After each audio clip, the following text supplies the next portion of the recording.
Would you say that trading is a recession-proof industry? It depends on what you are trading.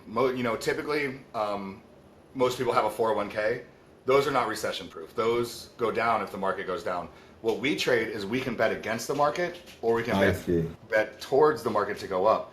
So actually, a lot of people in this space make the most money on downturns because typically, if we're in a Uh, downturn, it doesn't go sideways, it goes straight down. So if you're positioned properly, you can make a ton of money. But to answer your question, yes, what we do is recession proof. you shared lessons on stopping over trading. What's one psychological trap retail traders fall into, and how do you overcome it? That's a great question, and I went through this myself. Social media I think is good and also terrible in the trading space because you see all these kids flaunting their Lambo, Hmm. making 50 grand a day and things like that. And a lot of people, it is possible. Like, don't get me wrong, a lot of people can make a ton of money, but is it realistic to think that you're going to start trading and start making 50 grand a year or 50 grand a month or 50 grand a day or something like that? Hmm. So I think a lot of people think they have to stare at the charts all day, be in a trade at all times, and things like that. And then what I like to tell people is think about how much money you make at your job. A lot of people make $150, $200 at their job, but they want to make Hmm. $5,000 a day trading. So I think people just need to be very realistic and make a set of rules. If you can make a set of rules and keep realistic expectations, you can make it in this space very easily. So, what's your tip, your number one tip for building mental toughness as a trader? Like, what do you guys teach specifically at Blue Sky when it comes to this type of psychology? Yeah, so we actually have a resident psychology. Her name is Coach Becky. Market Mama's podcast, if anybody's interested in that. But she breaks down, rules, systems to put in place, how you can discipline yourself.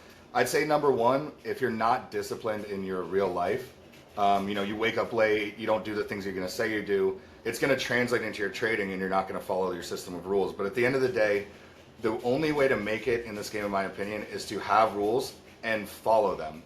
It doesn't matter Hmm. what they are, but if you have rules and you break them, you're going to lose. But if you have a system that works and you follow it and you just kind of, it's hard to do, but you need to act like a robot, take the I emotions out see. of it. Yeah, But yeah, if yeah, you yeah. if you can follow the rules, you can do this.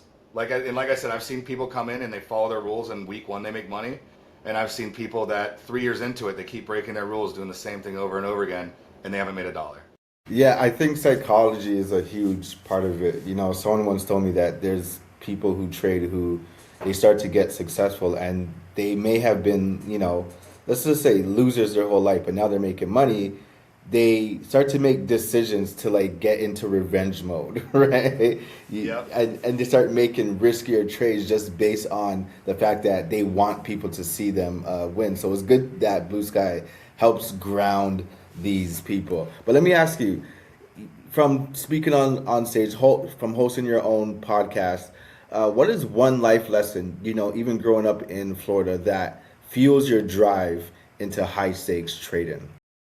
So I've been an entrepreneur basically since college, from I think the time I was 21 till about 33, 34. I owned a home service business, so every day was different. I had to make decisions on the fly, and it was kind of chaos. It was a small business. There was always fires to put out.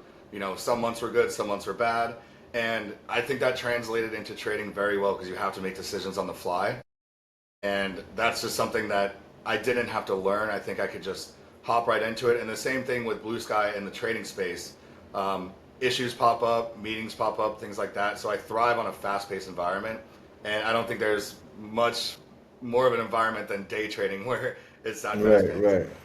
Most definitely. How do you coach young traders at Blue Sky to leverage responsible risk and avoid, over trading pitfalls? Yeah, so I don't personally do the coaching at Blue Sky. We have three, or I think we're up to five coaches now. Okay. But we try to teach them to come up with their own system. It doesn't have to be what our coaches use or anything like that. But it's if you want to stay in the game, you have to have a system, and you have to. Hmm. It's not trading's not about making money. You might think it's about making money, but it's about not losing money. It's about protecting Hmm. your capital. So there's things that you can put in place with your system to protect your capital. It's called risk management. That's something Blue Sky is very big on, because at the end of the day, the more money you make, we take a small profit split. So we want to see our traders make a ton of money. So we have all these tools where they can lock themselves out of their account if they reach a certain amount of loss for the day, Right. or we can limit where Okay, they that's can only good. size for a certain amount of dollars for each trade or something like that. So we put these systems in place and we try to teach people to trade responsibly, and that's the name of the game, and that's how our traders succeed.